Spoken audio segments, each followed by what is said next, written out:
There have been many great philosophers over the ages, from Aristotle in ancient Greece to Al-Ghazi in the Islamic Golden Age.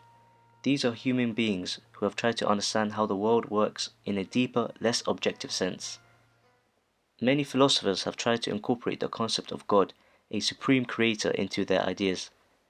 In Islam, there are 99 attributes assigned to God, including the merciful, the omnipotent, and the all-knowing one. One concept which many people have found challenging to understand is how to pair humans having free will with God being all-knowing. If God already knows what will happen in the future and all the decisions we will make, are we really choosing what we do? Now, I haven't heard a satisfactory explanation for this from past philosophers or current scholars, and I think it's important to explore this concept a bit. Before we begin, some disclaimers. I'm not an expert in religion, philosophy, or science, and I'm absolutely not saying that I'm wiser than any of those previous philosophers. There's little chance that this theory I present in this video is actually the way the universe works, but I hope it can be a more digestible theory than current ideas. So let's head in. The two concepts we are trying to pair together are free will and omniscience, God having complete or maximal knowledge. ChatGTP defines free will as the ability of an individual to make choices that are not predetermined by external factors, such as genetics or environmental influences.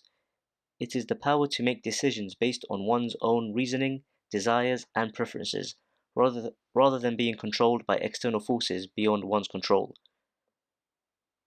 And in terms of the scientific stance on free will, Michio Kaku, a theoretical physicist, summarizes. Of course, Einstein hated because he said God doesn't play dice with the universe. Well, hey, get used to it. Einstein was wrong. God does play dice. Every time we look at an electron, it moves. There's uncertainty with regards to the position of the electron. So what does that mean for free will? It means in some sense we do have some kind of free will. No one can determine your future events given your past history. There's always the wild card. There's always the possibility of uncertainty in whatever we do. Now, in terms of omniscience, this means that God must have supreme knowledge, including the events occurring in the past, present, and future.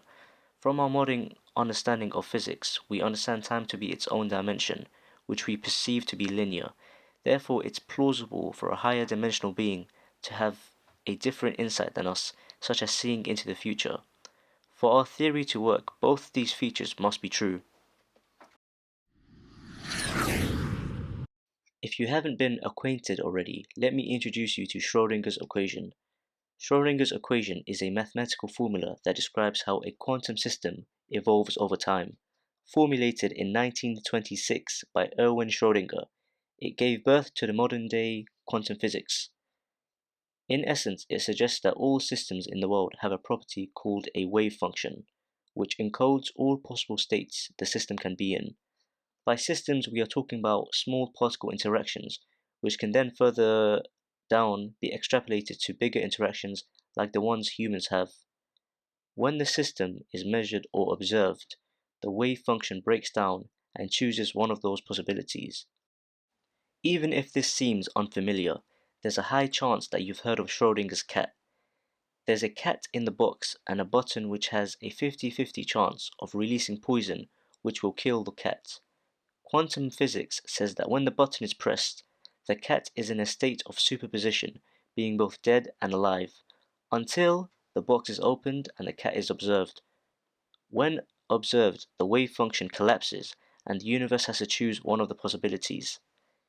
This theory, released in 1926, gave rise to the idea of the multiverse, and this has been popular represented in pop culture such as the Avengers, DC now, and various animes and comic books. Some interpretations of quantum mechanics suggest that the wave function doesn't actually collapse, but rather branches off into multiple parallel universes, each representing a different possibility.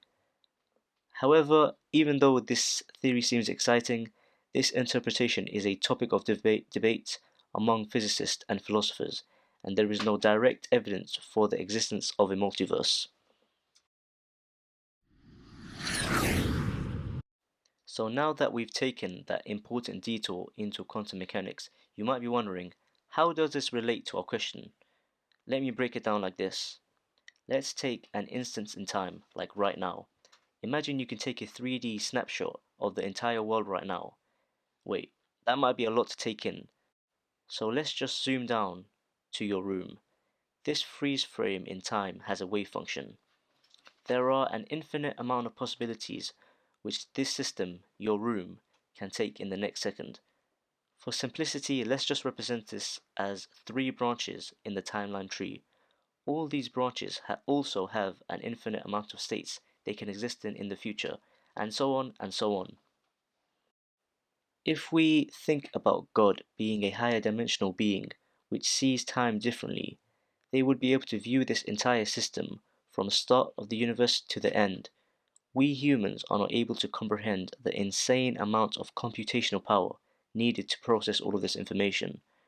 When we humans make a choice at a moment in time, the wave function breaks down and moves to the state which can accommodate all choices made by everyone.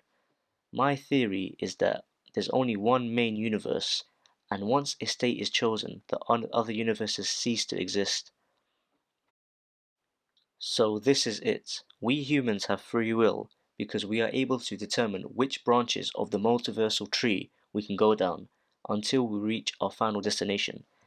And God is omniscient because they can see the entire system from start to finish and know all the states that the world can exist in, all possible futures God can already see, and it's just up to us which one we end up at.